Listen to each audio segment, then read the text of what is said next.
دوك تشوفوا هنايا كيفاش خرجت لي جينواز. المهم زدت جهه طالعه وجهه هابطه، ما يهمش. المهم قلت لكم حنا درت 2 حبات بيض، ودرت 6 مغارف سكر، 6 مغارف حليب، 6 مغارف زيت.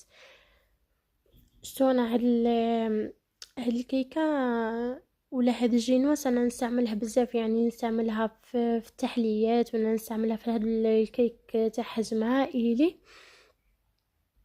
يعني تسلك 3 حبات ولا 2 حبات بيض وانت كي درتي هاد الكيكه. هيا قلت لكم هنا كنت خلط كامل بالفوي. هنا تقدروا تستعملوا باتر ولا الفوي. ولا هنا بالنسبه للفرينه انا درت 7 فرينه.